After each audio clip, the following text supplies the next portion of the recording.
Hey guys, Redneck Mini 14 here. Well, you've seen my shotgun collection and my rimfire rifle collection. Now it's time for the centerfire rifle collection. And I have about a dozen centerfire rifles that I'm gonna show off right now, so let's get to it. We'll start with my ARs. I have two ARs, and they're both builds, and they're both just kind of generic AR-15s. There's nothing like really special about them. I just kind of built them because I liked this configuration. So the top one here, I actually called my classy AR, at least when I was building it. The idea was that it was going to have this wood furniture from Ironwood Designs, and it was going to look kind of like an M16 with the triangular handguards, only it was going to be wood.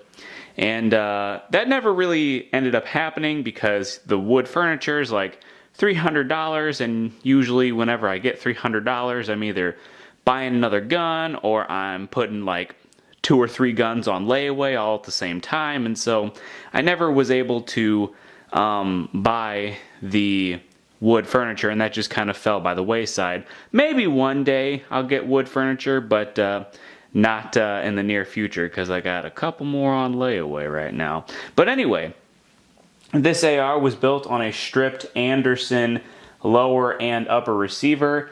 The lower parts kit is a CMMG. The barrel is a 20-inch Stag H-bar barrel. The stock is a UTG butt stock and buffer tube assembly. So, all this came in one piece: the buffer tube, the spring, the buffer, all that. And everything else is pretty much just generic parts. The upper parts kit, the carry handle, I don't think, well, the carry handle I think is NC Star. But everything else I don't really know because they're not like big name brands or anything. But that's the rifle length AR. And this is a mid-length 16-inch barrel AR-15. This was built on a complete Anderson lower. This lower has the enclosed trigger guard, whereas that one had the open trigger guard, and you had to put the little trigger guard in. This one was a complete lower, and I switched out the collapsible buttstock in favor for another UTG, just like that one. So they have the same buttstock. I put a Palmetto State Armory P-TAC upper on it. It came with the charging handle and the bolt carrier group, and then the only other thing I got was the carry handle. I don't know who made this carry handle. It's not the same as that one, I don't think. I can't remember. But yeah, so those are my two ARs, and I put about 100 rounds through each of them so far. And so far so good. They're 100% function out of those first 100 rounds, and I really like them. Really need to take them out to the range again. So let's move on to my AK.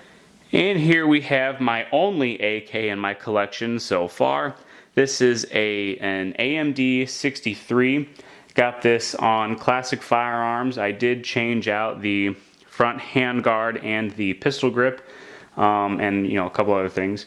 But so the pistol grip is a Magpul MOE AK Plus. It's that kind of like rubbery feeling pistol grip. I really like that.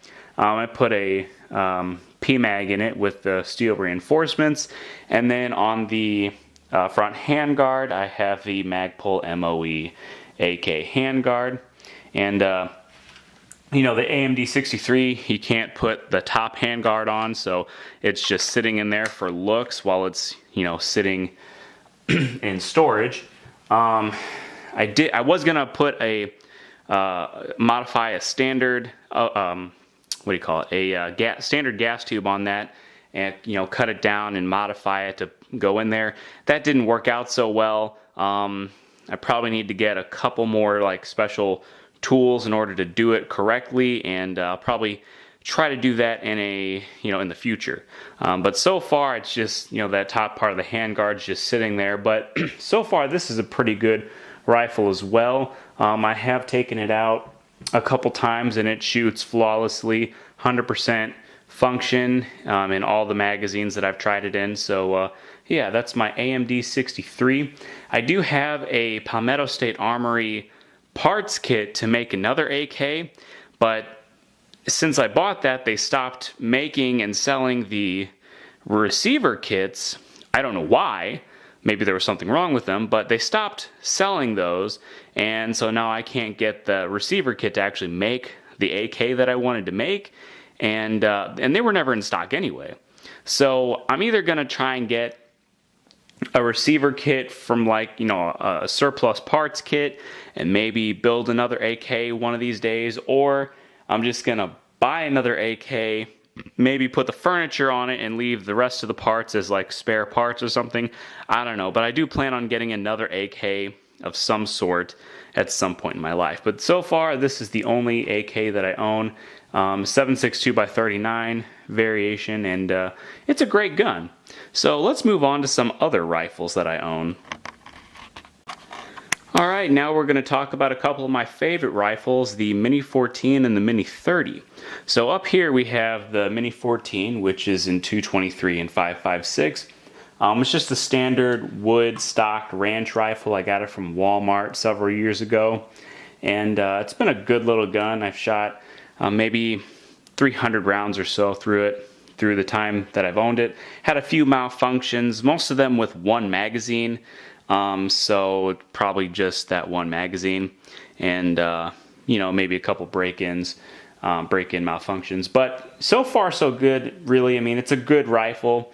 They have gone up in price since then, so I'm glad that I got it when I did. But yeah, it's a good rifle. Definitely my favorite rifle, as you can tell by my name, Redneck Mini 14. Under that, we have my Mini 30. Now, this is a first-year production Mini 30. It was made in 1986, I think. And it's, you know, it's a little bit beat up. I haven't actually taken this one out to shoot it yet for a couple reasons. But again, this is a wood-stocked ranch rifle type Mini 30. It has this really bizarre looking, I think it's like a John Mason flash hider.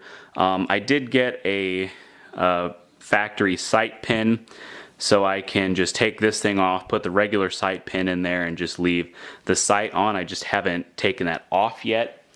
But other than that, it's just a basic Mini 30. I do have a couple magazines that I want to try in it, and you know, take it out to the range, but I haven't done that yet. It has this flip up sight that I'm probably going to replace with a tech sight, which tech sights, it looks kind of like that, only it's a little more user friendly. So I'm probably going to replace that at some point in time as well. But those are my two minis. You know, the Mini 14, Mini 30, Mini 300, Mini 6.8. You know, I just love this style of rifle, as you'll see with my next couple of rifles that I'm going to show you. But I just love this Garand, you know, M1 style action. It's definitely my favorite out of all like semi-automatic actions. So yeah, those are my two minis. Let's move on to the rest of my M1 action rifles. Alright, and these are my other two M1 action rifles. Of course, the M1 Garand, which I got from the CMP a couple years ago. I took it out a couple times. I was shooting reloaded ammunition through it, and you know, that's the only ammunition I run through this. The ammunition I loaded up is a little underpowered, so I don't, you know, I can't like cycle the action fully, so I kind of have to cycle it manually. So the next batch of ammunition I'm going to shoot through it's going to have to be a little bit more powerful, and we'll just move our way up from there, just to, you know, make it so I can actually shoot it like how it's meant to be shot. But again, you know, it's an M1 Garand, has that end block clip style feeding system, which is really cool, really unique, and this is just a classic rifle, and I love it. And on top of that, we have my M1 carbine. This is a universal reproduction M1 carbine. It's not exactly like the World War II, you know, Korean War M1 carbines, but it's a pretty fun rifle to shoot. It has not been, you know, 100% function, mostly with one magazine, but you know, with these, KCI 15 round magazines. It shoots pretty well. I haven't shot it in a few years. I really need to take it out and shoot it again. When I first bought it, this is like one of the first rifles that I ever bought. When I first bought it, it had this like weird Williams adjustable sight on the back, and so I switched out for this, I think it's a Ken sight. And this sight here is a little bit loose on there. You can move it back and forth if you press on it with your fingers, but I think maybe I can put a little Loctite in there in the groove, and it'll kind of get it to stick in the middle where I want it to be, and hopefully I can get it to stay and not like slide around a whole lot. But yeah, that's my M1 carbine and my M1 Garand, two of my favorite rifles on top of my Mini 14 and Mini 30, and they're just excellent rifles. They're not like maybe the best rifles for SHTF prepping, but they're just some really good rifles to shoot, and a couple rifles that I really like having in my collection. Alright, next we're going to talk about my 3 Marlin centerfire rifles. If you remember from my rimfire rifle video, you know that I have like 6 of them. It's because they're some of my favorite rimfires, but they're also some of my favorite centerfires. So these are the 3 centerfire Marlins that I own. And we'll start here with the 336. This is the first gun that I ever purchased with my own money. And it's a 336W. It's in 30-30. I bought it to go deer hunting with, and it's been a trusty companion in the woods. I took a deer with it last year, and it's been with me every deer season since I bought it when I was 18. So it's been a good trusty rifle. I put over 100 rounds through it, and so far so good. Never had an issue with it. Even if the stock to receiver finish isn't perfect, like some people like to point out, they say that these are Remlins, even though they're not Remlins, because Remington's not actually making them. It's the Freedom Group, but that's a whole discussion for another video that I'll probably do one of these days. Anyway, I still think this is a good rifle. For the $350 that I purchased, I used to purchase this rifle, it's a good functioning rifle, never failed me. And, even though people complain about this safety, I've never had a problem with this safety. Again, discussion for another video. But, so far so good. This is a good rifle, even if the fit and finish isn't perfect. On top of that, we have a gun where the fit and finish is much better. Of course, it's much better on both of these. This is the newest Marlin that I picked up. This is my 1894 in 44 Magnum. This is a great gun to take to the range. It's very smooth. Once I cleaned out all that like really sticky grease that was in it, which I don't really understand that. But hey, once I clean that out, it's a very smooth rifle, before I even take it to the range. And, compared to the other two, I'd say this was the smoothest of the 3, and I really like that. Again, just another good 44 Magnum rifle to take to the range, have fun with. I could use it for hunting too, but I don't know if I will. On top of that, we have my bear rifle. It's my 1895 ABL. The ABL is the blued version of the SBL, or you could say it's the black laminate stock version of the GBL. Either way, it's just another 1895 variant. I guess it's like a distributor exclusive that only a certain distributor ever has on hand. I got it from Rural King, so I don't know where they got it from.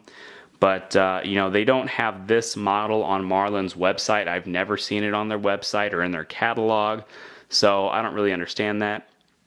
But I saw it at Rural King, and I just had to have it. So it's a 4570, and I kind of bought it to be a bear rifle, because that's like one of the things on my bucket list. I want to hunt all kinds of different animals throughout my lifetime just to give it a try, see if I like it. And bears, like grizzly bears, is like one of the things that I want to try, even if it's like the last thing that I ever do. It's just one of those things on my bucket list. Whether or not I'll actually be able to do it is a different story, but that's kind of why I bought this gun. I've only taken it out once. It's only had like 9 rounds put through it. It kicks like a mule. like a very powerful shotgun. But I really need to take it out to the range again and shoot it. It's also very expensive to shoot, which is another reason why I don't shoot it very often. But I need to take it out again, and again, like the other two, it's a very good rifle. Haven't had a problem with it. It's very smooth. The fit and finish is, of course, better than this. It's about on par with this. And yeah, so those are my three Marlins, my 336, 1894, and 1895 ABL. And last but not least, we're going to talk about my Centerfire bolt-action rifles. I have two of them. I bought both of them to be kind of hunting rifles, longer range hunting rifles. At the top here, we have my Mossberg MVP in 308. What really drew me to this gun was that it came with, it was compatible with both AR-10 and M1A M14 magazines, which is a big plus when it comes to prepping purposes, because that's two different magazines that you can put through this and potentially come across in your travels. But it does come with a 10-round detachable magazine, and it came with this scope. It was a combo, and I got it for a pretty good deal from Walmart. It was a special order gun, but it came with this generic scope. Has this black laminate stock, gray laminate stock, 20-inch barrel with fluting on the barrel itself, and it has fluting on the bolt. So it's been a pretty good gun so far. I haven't taken it out too many times, but I should probably take it out one more time and make sure that it is sighted in good. But it is it is chambered for 308, and it can take 7.62 by 51 as well. So that's kind of cool. Under that, we have my Thompson Center Venture. I got this one from Bud's Gun Shop for like $400, and this is a 30-06. This is the most recent hunting rifle that I've picked up. It has this, again, it has a detachable magazine. It's kind of hard, difficult to get out of there, but it is a 3-shot single stack magazine, 30-06, and this is a good accurate rifle as well. I've taken it out a couple times. Actually, I guess I only take it out once to sight it in, and so far it's pretty good. I put this Bushnell scope on it. I forget what they call this scope, but it's a 4 to 12 by 40, I believe, and it has some pretty good features that you don't get on like some lower quality scopes like that generic 3 to 9 by 40. But yeah, so far this is a pretty good scope. I'd probably get rid of these covers though, because I have found that they are kind of difficult with the features that are on this scope. They're kind of difficult to, they just get in the way. But anyway, this is a 30-06. I believe it has a 26, or not 20, it's a 22-inch barrel, I believe, or maybe it's a 24, I don't remember. But, and it's synthetic stock, and it has these Hogue grip inserts on the pistol grip area here and along the front of the stock. It's like that on both sides, and it also has an adjustable trigger, I believe. I don't know if it has any special name. I can't remember, but I believe it is an adjustable trigger. It's a pretty good trigger pull, and has a 3-lug design, so it's kind of difficult to pull up after you pull the trigger. Somebody explained that to me in a comment one time when I brought it up in my review of this gun, and it does make sense. So yeah, but those are my two bolt action hunting rifles, one 308, one 30-06, and they're pretty good guns, and that is the end of my Centerfire rifle collection. Subscribe to my channel, like me on Facebook. I'm Redneck Mini 14, and until next time, be safe